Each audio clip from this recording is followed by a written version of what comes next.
Stranded assets are investments that are not able to meet a viable economic return, which are likely to see their economic life curtailed due to combination of technology, regulatory, or market changes. Tough? Explain again.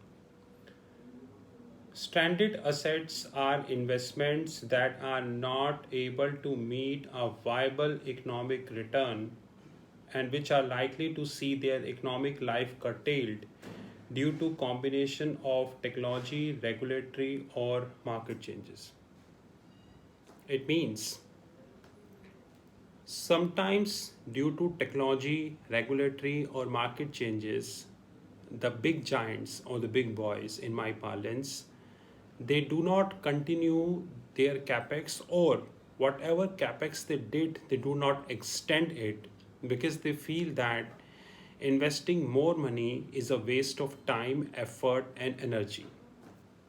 In the simplest parlance, this is known as stranded assets. Stranded assets are generally used a concept in oil and gas industry because we know that oil and gas is not a chola bhatura job.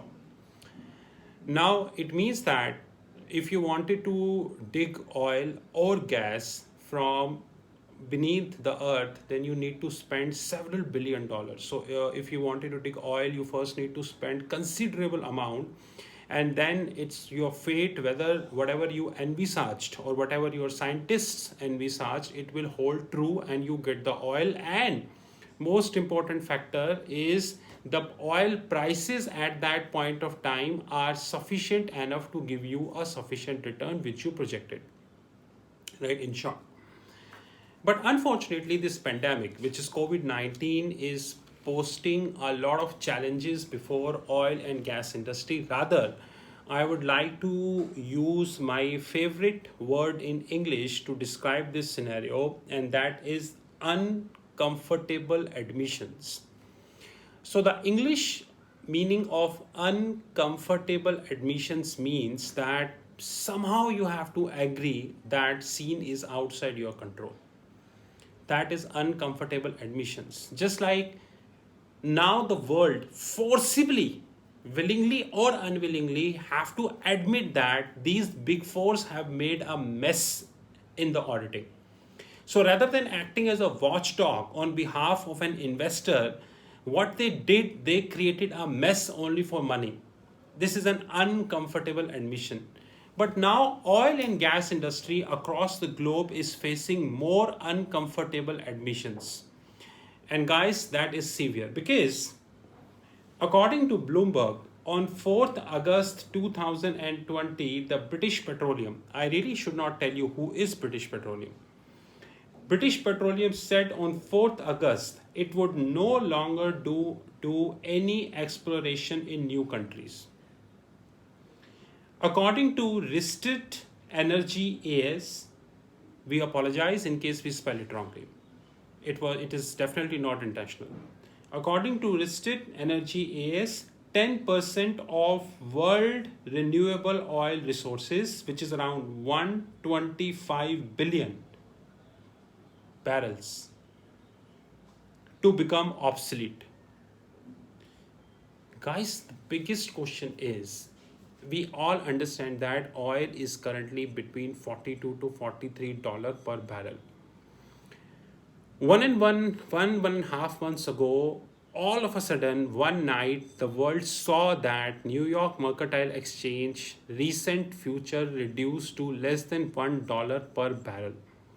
And there is no guarantee that it will not happen again. No one in the whole universe can give the guarantee it will not happen again. Rather, according to me, we are not running in that direction to happen it again.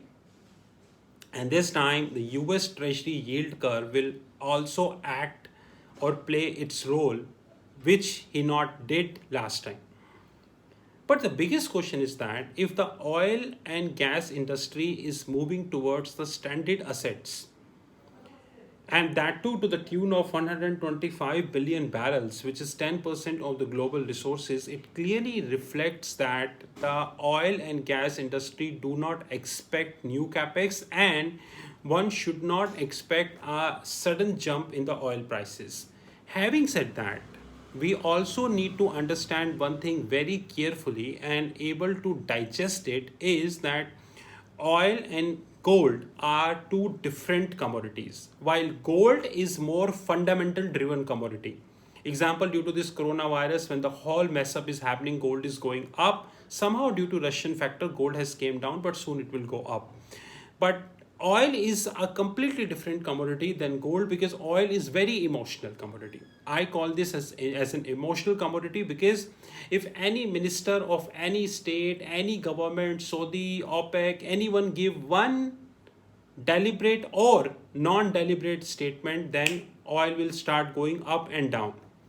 But whatever the fundamental factors that are coming on the ground, the research which is coming on the ground in the form of various research or the PDFs document by the banks which are coming in the public domain, clearly suggests that the bankruptcies of shale companies and the oil companies are rising worldwide.